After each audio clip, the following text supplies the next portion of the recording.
उपाध्यक्ष महोदय, रूस में भारत के जो मानचित्र प्रकाशित हुए हैं उनमें भारत के कुछ हिस्से को सही तरीके से नहीं दिखाया गया है। इसको सरकार भी मानती है और इस विषय पर कोई मतभेद नहीं है। प्रश्न यह है कि अगर किसी देश ने हमारे देश का गलत मानचित्र प्रकाशित किया है तो एक सरकार के रूप में भारत सरकार का जो कर्तव्य है उसने उसको निभाया है या नहीं, और अगर निभाया है तो किस प्रकार से निभाया है। जब भारत सरकार का ध्यान इसमें प्रकाशित उस मानचित्र की ओर दिलाया गया जिसमें हमारे देश के कुछ भाग को गलत ढंग से दिखाया गया था, तो उसने 1956 में ही, जबकि न तो भारत और चीन की सीमा का प्रश्न पैदा हुआ था, इस बारे में रूस ने विरोध किया। इसके बाद भारत सरकार ने लगातार 4 बार रूस सरकार से लिखित रूप से विरोध किया कि हमारे मानचित्र को ठीक ढंग से नहीं दिखाया गया है।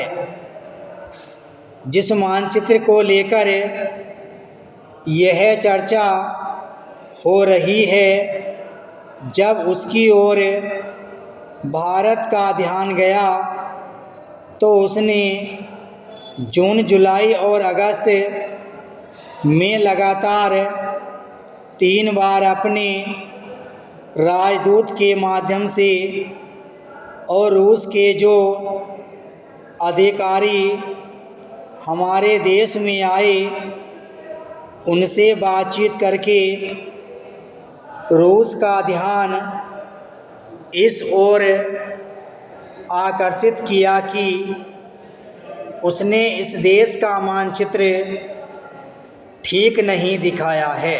पैराची प्रश्न यह है कि जिस मानचित्र के बारे में हम चर्चा कर रहे हैं उसके बारे में हमें चिंता होनी चाहिए या नहीं। मैं समझता हूँ कि अगर दुनिया का कोई भी देश हमारा मानचित्र सही ढंग से नहीं दिखाता है तो स्वाभाविक रूप से देश को उसके बारे में चिंता करनी चाहिए।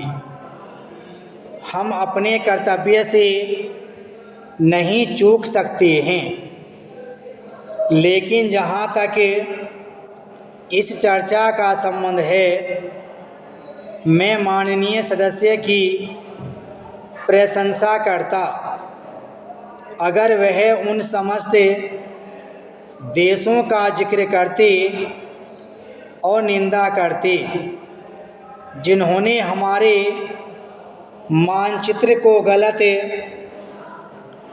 ढंग से दिखाया है। उदाहरण के लिए पाकिस्तान को शिकायत है उसके मानचित्र को केवल रूस, इराक और मिस्र ने ही नहीं बल्कि अमेरिका ने भी गलत दिखाया है। जिस कश्मीर को हमें भारत माता का ताज और मुकुट कहते आए हैं, जिसे हम कहते हैं कि वह इस धरती पर हमारा स्वर्ग है, उस इलाके को बिल्कुल उनकी दया और कृपा पर छोड़ दिया गया है। यह बात उत्साहवर्धक नहीं है। विराम पैरा 6। महोदय, मैं दिल्ली के संबंध में भी कुछ कहना चाहता हूँ। अब दिल्ली चूँकि केंद्र शासित क्षेत्र है और दिल्ली को केंद्र शासित क्षेत्र माना गया है, तो स्वभावतः दिल्ली वालों को यह आशा थी कि केंद्र से शासित होने से यहाँ पर उन्नति होगी और यहाँ के लोगों को कुछ सुविधा मिलेगी, संतोष प्राप्त होगा। किंतु मैं यह देख रहा हूँ और लोगों में भी यह भावना बढ़ती जा रही है कि जब से यह केंद्र शासित क्षेत्र हुआ है, तब से शासन में निरंकुशता आने लगी है और लोगों को की ओर ध्यान कम दिया जाने लगा है। इसलिए मैं यह कहना चाहता हूँ कि दिल्ली प्रशासन के पुनर्गठन के ऊपर पुनः जोर दिया जाना चाहिए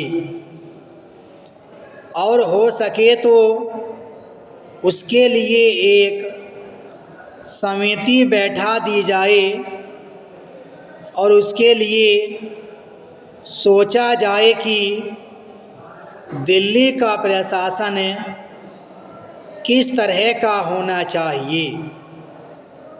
मैं चाहता हूँ दिल्ली के प्रशासन के संबंध में आप विचार करें। पैरा 6। भ्रष्टाचार के संबंध में यहाँ बहुत कुछ कहा गया है। मैं पुनः उसको दोहराना नहीं चाहता, किंतु इतना अवश्य कहना चाहता हूँ कि आज देश में जनता का जो नैतिक स्तर है वह दिन प्रतिदिन गिरता जा रहा है। सरकार को यह सोचना चाहिए कि उनका वह नैतिक स्तर किस प्रकार उठाया जाए और किस तरह से लोगों की भावनाएं बदली जाएं, किस तरह से लोगों में अनुशासन रह सके। इसके लिए सोचना अत्यंत आवश्यक है। हम जब भ्रष्टाचार की बात कहते हैं तब यह तो सभी जानते हैं कि भ्रष्टाचार है और इसमें कोई दो राय नहीं है कि भ्रष्टाचार मौजूद है। छोटे से अधिकारी से लेकर बड़े अधिकारी तक यह फैला हुआ है। भ्रष्टाचार केवल प्रशासन में है ऐसी बात नहीं है, वरन यह लोगों में भी फैला हुआ है। जब करों की अदायगी का प्रश्न आता है तब लोग दो दो खाते बना लेते हैं और आयकर की चोरी करने का प्रयत्न करते हैं और कर से बचने के लिए भ्रष्टाचार करते हैं। जैसे बगैर दोनों हाथ के ताली नहीं बज सकती, ठीक वही बात भ्रष्टाचार के संबंध में लागू होती है। भ्रष्टाचार के निवारण के लिए जितना अधिकारियों का कर्तव्य है, उतना ही कर्तव्य जनता का है।